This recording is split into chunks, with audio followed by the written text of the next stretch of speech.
বাংলাদেশ ব্যাংকের নতুন মুদ্রানীতির বিপরীতে আগামী ৬ মাসের জন্য কিভাবে সাজাবেন আপনার বিনিয়োগ পোর্টফোলিও? চলুন জেনে নেওয়া যাক এই ভিডিওতে। তো প্রথমেই আমরা দেখছি যে বাংলাদেশের কেন্দ্রীয় ব্যাংক তথা বাংলাদেশ ব্যাংক কর্তৃক আগামী ৬ মাস অর্থাৎ ১লা জুলাই ২০২৬ থেকে ৩১শে ডিসেম্বর ২০২৬ এই ৬ মাসের জন্য বাংলাদেশ ব্যাংক নতুন যেই মনিটারি পলিসি স্টেটমেন্ট ঘোষণা করেছে বা বাংলায় যেটাকে মুদ্রানীতি বলা হয়, সেই মুদ্রানীতি মোতাবেক কিছু পলিসি স্ট্যান্স এবং macro target Bangladesh bank set করেছে আগামী ৩১শে ডিসেম্বর ২০২৬-এর মধ্যে তারা যতটুকু অর্জন করতে চায় সেইটার সাপেক্ষে। তো এখানে কিছু পয়েন্ট যেটা অবশ্যই একজন ব্যক্তি বিনিয়োগকারী হিসেবে আপনাকে এই পয়েন্টগুলো সাপেক্ষে আপনাকে সিদ্ধান্ত নিতে হবে আপনার ইনভেস্টমেন্ট স্ট্র্যাটেজিটা কেমন হবে। তো এক্ষেত্রে প্রথমেই আমরা দেখতে পাচ্ছি যে ইনফ্লেশন যেটা সবচেয়ে ইম্পর্টেন্ট একটা পয়েন্ট যে কোনো মুদ্রানীতিতে। তো ইনফ্লেশন যেটা এখানে দেখতে পাচ্ছি যে ২০২৬ যেই অর্থ বছর সেটা দ্বিতীয়ার্ধে অর্থাৎ H2 অর্থাৎ যেটা ১লা জানুয়ারি থেকে ৩০শে জুন ২০২৬ সেখানে ইনফ্লেশন ছিল অ্যাভারেজে 9.42%। এবং ২০২৭ যেই অর্থ বছর সেটার প্রথমার্ধে অর্থাৎ জুলাই টু ডিসেম্বর ২০২৭ সেখানে বাংলাদেশ ব্যাংকের টার্গেট হচ্ছে ইনফ্লেশনকে কমিয়ে 8.90%-এ নিয়ে আসা। অর্থাৎ ৩০শে জুন ২০২৬ পর্যন্ত প্রকৃত ইনফ্লেশন ছিল 9.42%, বাট সেটাকে ৩১শে ডিসেম্বর ২০২৬ তথা আগামী ৬ মাসের মধ্যে এটাকে কমিয়ে 8.90%-এ নিয়ে আসতে চায় বাংলাদেশ ব্যাংক। অর্থাৎ অ্যারাউন্ড 0.52% তারা কমিয়ে আনতে চায় মূল্যস্ফীতি এই ৬ মাসের মধ্যে। আচ্ছা, এরপরে ব্রড মানির যেই গ্রোথটা সেটা ২০২৬-এ ৩০শে জুন পর্যন্ত ছিল 11.45%।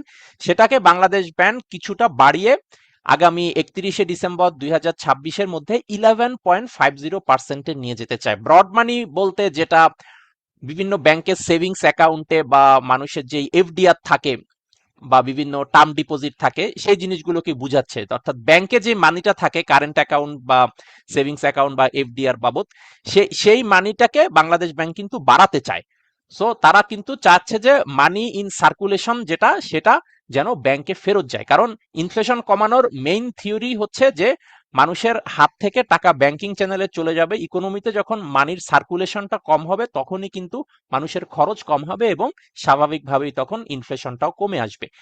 আচ্ছা, এরপরে রিজার্ভ মানি গ্রোথ যেটা ২০২৬-এর জুন পর্যন্ত ছিল 14.39%, সেটাকে কমিয়ে তারা 7.50%-এ নিয়ে আসতে চায়। রিজার্ভ মানি বলতে মানি ইন সার্কুলেশন যেটা কারেন্সি ইন সার্কুলেশন বা physical bank note in circulation যেটা আছে সেটা 14% থেকে কমিয়ে তারা 7.5%-এ নিয়ে আসতে চায়। অর্থাৎ ইকোনমিতে যে মানি সার্কুলেশন সেটা মানুষের হাত থেকে বের করে তারা ব্যাংকিং চ্যানেলে নিয়ে যেতে চায় so that the inflation goes down. আর ডোমেস্টিক ক্রেডিট গ্রোথের মধ্যে পাবলিক সেক্টরের ক্রেডিট গ্রোথ যেটা 30% আছে সেটাকে কমিয়ে তারা প্রায় 22%-এ নিয়ে যেতে চায়। আর প্রাইভেট সেক্টরের ক্রেডিট গ্রোথ যেটা এখন 4.75% আছে সেটাকে কমিয়ে তারা 6.80%-এ নিয়ে যেতে চায়, সেটাকে তারা বাড়াতে চায়। অর্থাৎ পাবলিক ক্রেডিট গ্রোথকে তারা কমাতে চাচ্ছে প্রায় 9%, আর প্রাইভেট ক্রেডিট গ্রোথে তারা 2% বাড়াতে চাচ্ছে। 4.75% থেকে বাড়িয়ে তারা এটাকে 6.80%-এ নিয়ে যেতে চাচ্ছে। আর পলিসি রেট বা রেপো রেট যেটা সেটা 10%-এই তারা অপরিবর্তিত রেখেছে। পাশাপাশি এসডিএফ যেটা স্ট্যান্ডার্ড ডিপোজিট ফ্যাসিলিটি যেটাকে আগে রিভার্স রেপো বলা হতো সেটাও 7.5%-এ অপরিবর্তিত থাকবে। আর এসএলএফ যেটা স্পেশাল রেপো যেটাকে বলা হয় সেটা 11.50% আগেও ছিল, এখনো থাকবে। সো এখানে আমরা যেটা দেখতে পাচ্ছি যে inflation expected to remain elevated. তো ইনফ্লেশন যেটা জুন ২০২৬ পর্যন্ত 9.42%, সেটা টার্গেট হচ্ছে আগামী ৩১শে ডিসেম্বর ২০২৬-এর মধ্যে 8.90%-এ নিয়ে আসা, এবং সেজন্য তারা তাদের যে পলিসি রেট বা রেপো রেট সেটাকে কিন্তু 10%-এ ধরে রেখেছে, এটাকে কিন্তু বাংলাদেশ ব্যাংক কমায়নি। তো এক্ষেত্রে যেহেতু ইনফ্লেশন কমানোটাই মেইন টার্গেট যে কোনো দেশের সেন্ট্রাল ব্যাংকের মুদ্রানীতির, তো সেক্ষেত্রে তারা পলিসি রেটটাকে হাই রেখেছে যাতে করে মানিটা অনেক এক্সপেন্সিভ হয়ে যায় বা বরোয়িং কস্টটা অনেক হাই হয়ে যায়।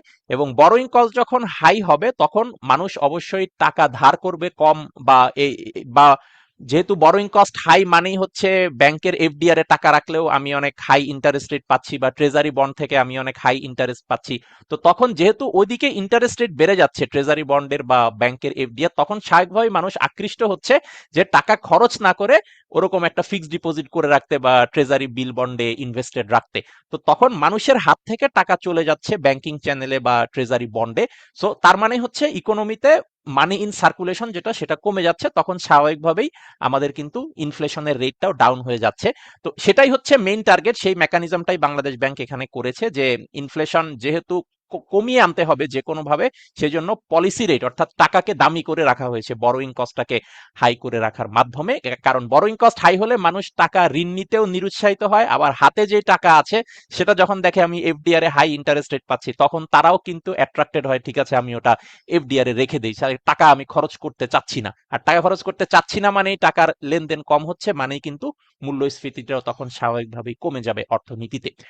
তো এক্ষেত্রে এই পলিসি রেট বা যেই মুদ্রানীতি আমরা দেখলাম, সেটা সাপেক্ষে একজন ব্যক্তি বিনিয়োগকারী হিসেবে আপনার ইনভেস্টমেন্ট পোর্টফোলিওটা আপনি যেভাবে সাজাবেন আগামী 6 মাসের জন্য, অর্থাৎ ডিসেম্বর 2026 পর্যন্ত, সেটা হচ্ছে একটা, যেটা আমার সাইড থেকে রিকমেন্ডেশন, যে যেহেতু পলিসি রেটটা হাই থাকছে, 10%-এ থাকছে আগামী 6 মাস, তো সেই সাপেক্ষে আমরা ধরে নিতে পারি ট্রেজারি বিল বন্ডের ইন্টারেস্ট রেটও হাই থাকবে আগামী 6 মাস। পাশাপাশি বিভিন্ন ভালো ব্যাংকের যেই এফডিআর এ তারা যেই ইন্টারেস্ট রেট অফার করে সেটাও হাই থাকবে, এটাও ধরে নেওয়া যায়।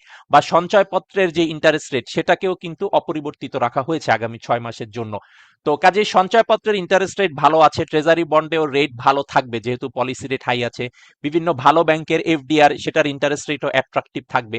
তো এক্ষেত্রে আপনার হাতে যেই সারপ্লাস মানিটা আছে বিনিয়োগ করার মতো, সেই সারপ্লাস মানি আপনি বিভিন্ন fixed income instrument, treasury bond বা কোনো একটা ভালো ব্যাংকের এফডিআর বা সঞ্চয়পত্র, এসব জায়গায় আপনি ইনভেস্ট করতে পারেন, যেহেতু ইন্টারেস্ট রেটটা এখন খুবই অ্যাট্রাকটিভ পজিশনে আছে অন্তত আগামী 6 মাস। আর আরেকটা পয়েন্ট হচ্ছে, যখন পলিসি রেট অনেক হাই থাকে, বড়োইং কস্ট হাই থাকে ইনফ্লেশন কমানোর জন্য, তখন কিন্তু স্টক মার্কেটে স্বাভাবিকভাবেই একটা বিয়ারিশ ট্রেন্ড থাকে। কারণ যখন আপনি টাকাকে দামি করে দিচ্ছেন, বড়োইং কস্ট যখন হাই হয়ে যাচ্ছে বা ইনফ্লেশন কমানোই যখন মেইন টার্গেট, তখন ব্যবসা প্রতিষ্ঠানগুলো যে তারা বিভিন্ন ব্যাংক থেকে লোন নিয়ে যে তারা ব্যবসা পরিচালনা করবে, সেই জিনিসটা কিন্তু তাদের পক্ষে অনেক কঠিন হয়ে যায় due to high borrowing cost. তো যার কারণে ব্যবসার ওভাবে এক্সপানশন হয় না বা তাদের আর্নিং গ্রোথ কমে যায়, যার কারণে তখন কিন্তু ওইটার একটা নেগেটিভ ইম্প্যাক্ট শেয়ার বাজারে আসে, একটা বিয়ারিশ ট্রেন্ড আমরা দেখতে পাই তখন শেয়ার বাজারে যখন পলিসি রেট হাই থাকে।